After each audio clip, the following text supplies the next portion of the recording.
Hello everyone. Welcome back to another episode of The Flaming Unicorns. Today we have with us a smashing unicorn and an anger management specialist. Welcome, Zoltan. Hey, welcome everyone. Zoltan here, your new anger management modern therapist. So, what do you do? What is your business? Well, this business it's called a rage room. So we've got this rage room, which started as a fun thing to do and developed into a new form of therapy slash stress release. So we help people release stress through game-based entertainment through smashing stuff.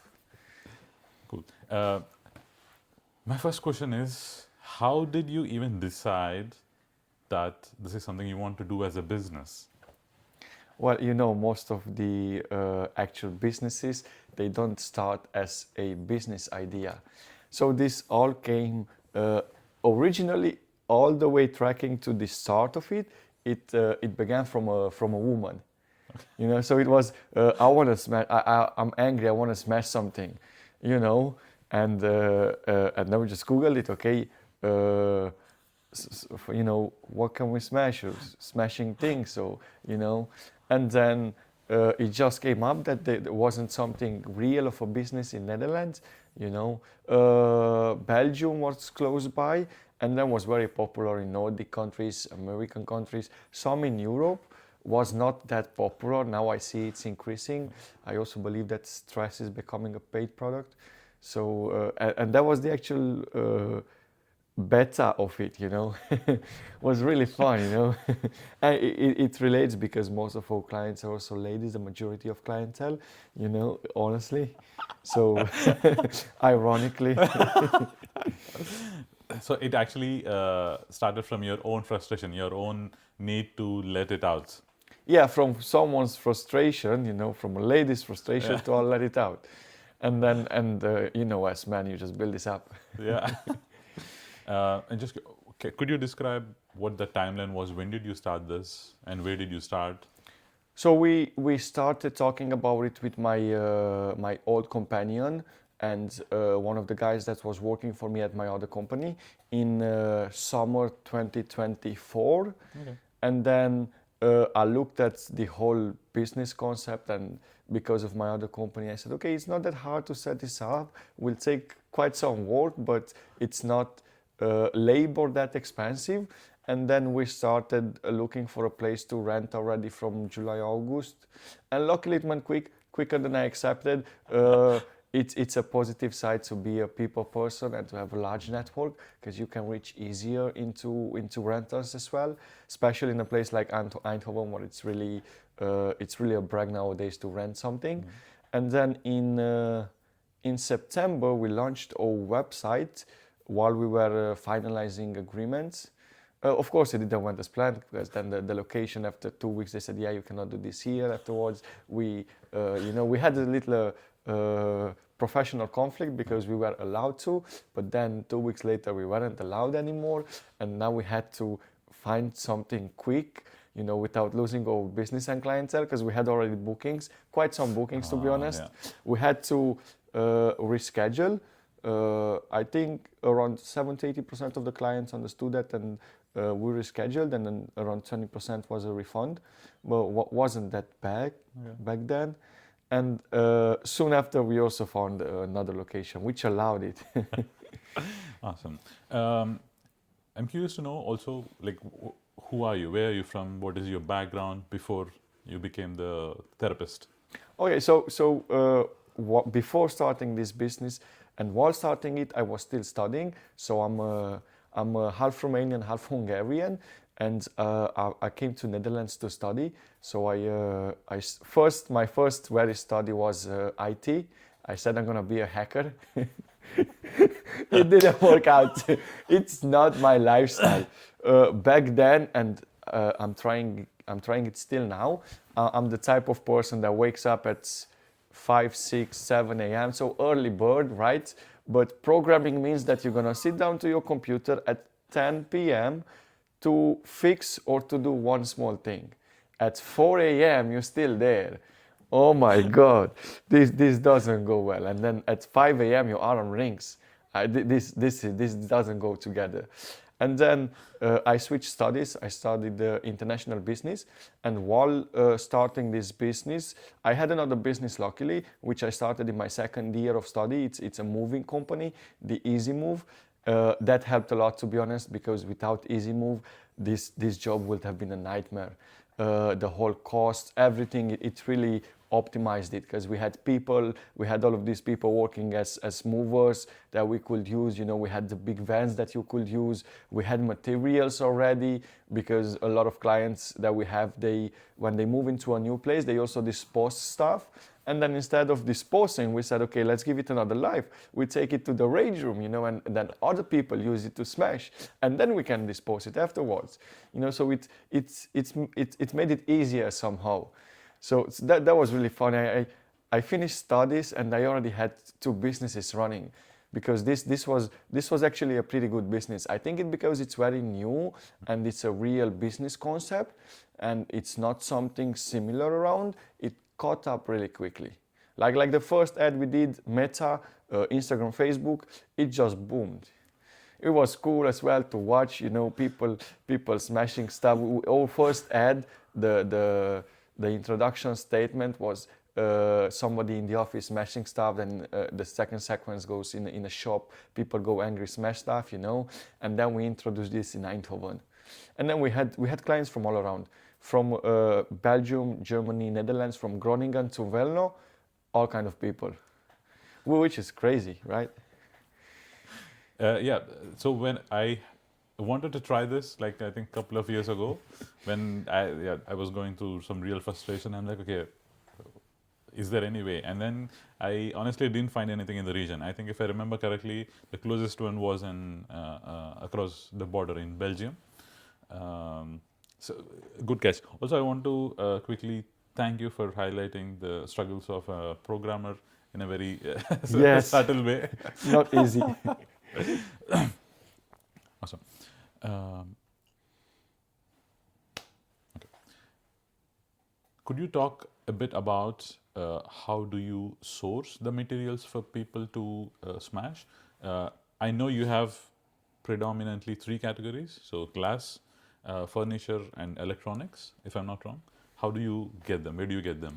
Correct. So at the beginning, it was a little bit more difficult because we had to pay for almost everything. Everything that didn't came out of Easy Move, we had to pay for. And that Easy Move, the stuff was 10% of the supply. If I take a look nowadays, it will be 10%. Perhaps when we started the first month, could say 20%. But before we used to pay for, so we went out to all kind of thrift stores, kringlops call them in Netherlands, and then we bought a lot of stuff, and then we had like 25% discount at max. Now, before we even had our first clients, we went out to them and said, hey, we getting this new concept, you know, and we would like to get everything that you cannot sell, that you cannot use, that you have to dispose and you have to pay for. We would like to get them, but nobody believed in us. Like most of the thrift stores, they are all type of businesses, you know, and older people run them, and then you come up with this thing to smash stuff. So who will pay for it? You know, nobody believed in. And then we run through PR and media, and we had couple of media channels coming out to us from Eindhoven Dagblad to Eindhoven City and so on. And then one of the articles is there actually finally, and we were on the first page. And after that, we got replies to our initial emails, right? And now we optimize it a little bit. So we buy waste, if you could say so. So all of the things that we get, 95% of it, it comes from actual thrift stores, second-hand stores, that these are stuff that they cannot sell, they are broken, they are defect, they have been in the shop for a couple of months already, and then we buy them instead of them disposing it. Because one of the biggest issues at thrift stores for why they don't make profit is because they have to pay a lot on disposing. And now we came in and we said, you know, you have to pay for this. We pay you actually. And they were like, you cannot pay us, you know. Why would you pay for waste? And then we actually did that. And we created a really good partnership. And then they were very happy with us, you know, picking this stuff up and paying for. And we were very happy as well because this keeps our supply. We still, it's a low amount we pay, we still pay, right? But it keeps it in a good balance. Awesome. So most of your deals are primarily with, say, the second-hand stores. Do you also accept things from, say, individual people? Yeah, we also accept donations or drops off. Anything that can be smashed and that people enjoy smashing, we do have it. We had somebody moving from across the street. They brought in half of their you know, belongings. They said, yeah, this is old stuff. We don't need it no more, you know. And then we were across the street and they said, okay, can we drop it off? Yeah, of course. And then because they brought in so much, we also allowed them to come by on a weekend day and, you know, just smash some of your stuff, just smash more stuff than what you had, you know, because you brought some stuff, we just make a room for you, you can smash it. But we also have people calling or texting, hey, can we drop this off? Would you like to pick this up? You know, could you pick this up? It's also, I believe it's also more convenient for people that they don't have means of transport, Yeah. or they have to rent something or pay something or get time to actually dispose all of this. And if we could pick them up for them, this is a lot easier. You know, you just have it in the house. Most of the time people get it outside or at the door, and then, you know, you can just pick it up. And then all the other people, instead of actually disposing them, so throwing them away, just wasting it, they say we'd rather bring it here, then other people can use it, you know, for therapy, and then we'll take care of that further on. Awesome. So for all the viewers, if you have anything that you want to get rid of, Yes. you're more than welcome to drop by. You can reach out to them, to see if there is a possibility of them coming for pickup, and maybe in exchange you get a free session of smashing things. And I did this session a couple of months ago, and I must say it's a must have. Okay. Moving on. Could you, so if somebody is interested, right, I guess they can find all the details on the website? Yes, everything can be found on the website if you don't have the patience to go through all of this, because as a consumer you would like to make this as simple as possible. Yeah. And we have different options. We have frequently asked questions, which is quite large, and then some people just give a call, you know, having their questions which can be answered through the website, you know, but they're free to give a call, and then we just answer those as well, and then they can easily book. But I think 90% of the time they just go to the website, you know, and then they look at some packages, they choose, and that's it. And then they come in here, they have a lot of fun. And say somebody makes an appointment, they come here, could you quickly run through what happens? Yes, so they all walk through that door, right? That's the reception. They walk in. Most of the time we have somebody here, so we have a receptionist or two people on the weekends, and then they either pull out their a confirmation email, or they just say their name because we have them in the system, and then they get to actually they take their stuff out while they come with their jackets, their belongings. They put them around, they get them in lockers. Then they get a suit that they can have in different colors. They get protection gear, goggles, caskets, gloves, and then they get geared up with weapons or toys that we actually call them. For example, crowbar. Ooh. I think this is the most dominant weapon we have in here. So we've got all sorts of weapons, from a big hammer to a very small hammer, but the crowbar goes well on everything. Whether you have glass, electronics, furniture, goes well on all. And the cool part is that people can have more than one weapon in there, so they take two or three, you know, and then they just switch and see what they like most. Now, whoever takes the big hammer, they're gonna sleep like a baby after. Okay, somebody comes here, they smash everything, and then they go home. What happens to the waste that is generated after the session or during the session? So surprisingly, we generate a lot of waste, which I didn't knew. I had one of the guys that were working for me. Their family had a recycling center, and he said, "You generate here hundreds of tons of waste." I said, "That's not possible." And then, because this is how your entrepreneurial brain works, gets all sorts of data throughout the day, collects it, puts it in a library on a shelf, and whenever you decide to have some peace time, it knocks you off. It's like, hey, do you remember you you remember you throw a lot of waste, you generate hundreds of tons of waste, and then you out of your break now you find yourself at the computer like a programmer, but now you Google or you microwave, or I like to call ChatGPT. And then I looked at how much we generate a week, and then I said, okay, this is how much we generate a month, and then a year I said, oh shit, oh goddamn, that's a lot of waste. And then we had to look into, I said, okay, we buy waste, we actually have waste, and then we have to do something with it. So we made a partnership with the municipality recycling company, Renewy. It's the largest one in Netherlands, it's governmental, and they take care of our wood waste and our mixed waste and our glass waste. And then this is all being recycled 99.9%. They do it through incineration. And then we have metal waste. So we have cost draining waste, which is everything we have to pay for. So that's again glass, wood, mixed waste. And then sales or revenue generating waste, which is metal and scrap metal. So everything that has metal mainly, you can still receive some money for. And then we work with a company from Veldhoven, and then they come pick it up every week, every second week. And when I looked at this, I said, okay, if we want to develop further, if we want a second location, a third location, which are actually happening, I said we have to look at a centralized solution. And not only at a centralized solution, but we have to look at, okay, what more can we do with this waste, right? So we developed a whole waste streaming roadmap, and we have a whole sustainability, call it, roadmap nowadays. And then we try to see how much further we can go into. But from A to Z, our end goal is to make sure that we can turn this waste into energy, and see if we can also give it out for free to people, right? We're thinking about building our own charging station that you get from smashing stuff, It's like all of this.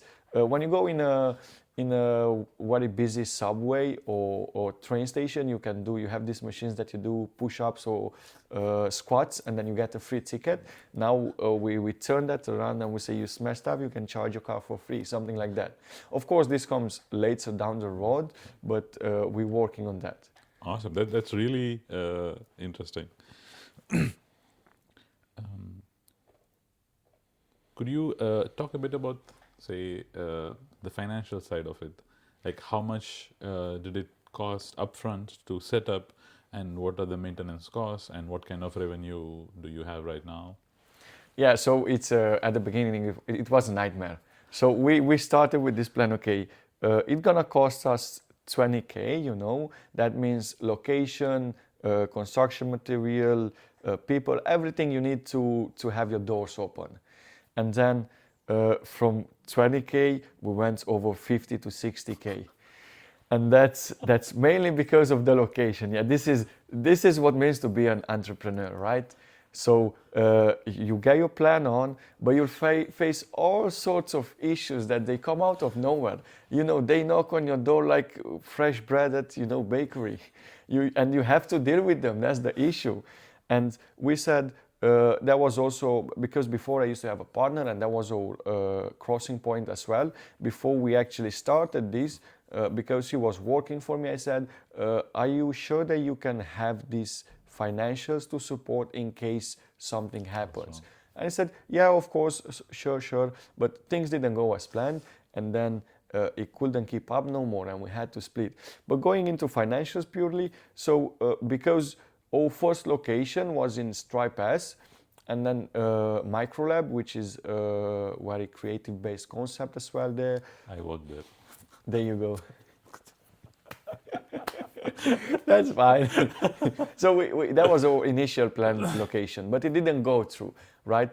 And then the only location we found available was down the street here, the old Suma College, but it was on a 4th floor office building. So that means more materials, more construction materials, more isolation material, and more investment into making this soundproof, right? And then now you had to, instead of putting everything down, right? And getting in and out and start building, we had to have extra people just to go up and down 4th floor, right? And the construction there was larger. Also, the space was larger, to be honest. So we had one big room for 10 people and 2 other rooms of 5 people, but we spent a lot of money into sound and vibration isolation. So that went from actual 20 to around 50, 60K. So that was a lot. But we ended 2025 and we had a profit ratio of 48%, which is really good, you know. We also keep tight on that because we said, okay, if everything goes well, we looked into market analysis and we looked into our consumers' behavior, where do they come from, why they come from, and all kind of other aspects. And then we said, okay, most of our clients come from Amsterdam, still we are in Eindhoven. And then it's okay, we would like to go to Amsterdam next, right? And then we need to be wise with our spendings and in what we invest. And then I said, okay, if we don't spend too much unnecessary, right? We limited our marketing cost because it's a new concept, so it catches easier as well. We didn't went too crazy on it. We still had we had a very positive, you know, profit rate of 48%, and that allowed us, you know, to also work further with that. But for a concept like this, I thought, okay, it's you know, a business goes around 20-35%, especially as a startup. But I said, okay, well, it's all right. You know, we put in a lot of work, but comes back. Amazing, amazing. What are your typical audiences like? So it's funnily our largest clientele, it's women, right? 90% of the clients are ladies, to be honest, and we also understand that. So I looked into why is this actually, and because we started as a fun thing to do, we said all sorts of people will come, and at the point all sorts of people came, right? We had clients of you know, not only ladies, but we had couples, guys, families, a lot of team buildings, and in team buildings you have all sorts of people. It's really cool. We had team buildings because they liked it, because they looked for it for a long time. We had a company, I'm not sure if firefighters were, or a company that looked into safety of people. They said, we did everything around. And then this popped up, so we came to do this too. And then, because we looked into, okay, why so many ladies come in here? And we realized, we looked into some data, we thought to ourselves, and I came up with this conclusion that as a man, we are more primitive, let's say. We're more, we are like pirates, right? We go out on the street, we yell, we fight, we drink, we get drunk, and people will like this. Man, woman, children, they will support this as a man. But as a lady, you cannot get that. So you keep a lot more within you, right? So you cannot let this frustration go, and you don't want to yell at home or throw a plate because your kids will see it and so on. It's not how it's supposed to be. And then we build this space actually here, and then anyone can come, and we close the doors. They can yell, they can shout, they can smash stuff, you know. So it's an environment that allows everyone, not only men, you know, generally, but also women, to do whatever they want with their stress, you know.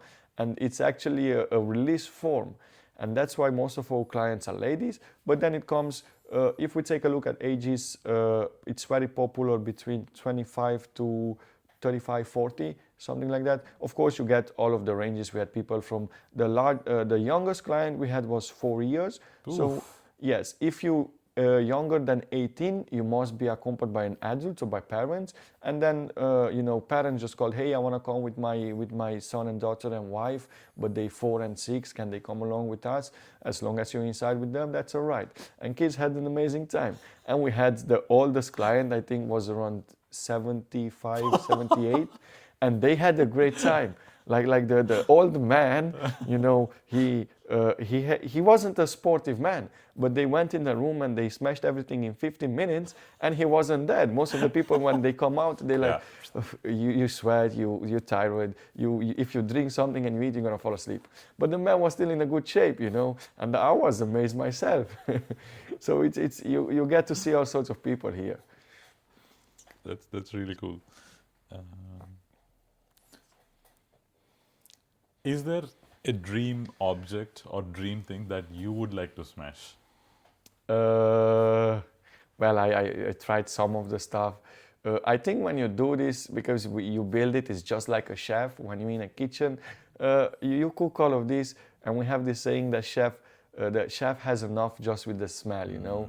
And when you say this all the time, it's like, okay, you kind of done it, you know. You didn't smash all of these things, but you could smash them. So your brain says, by any means, you have the accessibility to actually have this done. But on the other side, clients, they love vacuum cleaners, keyboards, and all, you know, coffee machines or something like this.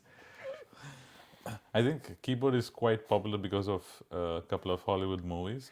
I think the one I remember is there's a movie called, I think, Wanted. Okay, I don't know. Could be, could be. I'm not exactly sure. No. Okay. Bad with names, to be honest. But Me too. generally in movies, people smash keyboards and monitors, Yeah, right?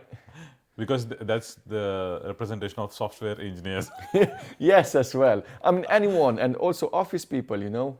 I'm not sure what was this movie called that did this guy find out that he got so much money in his bank account.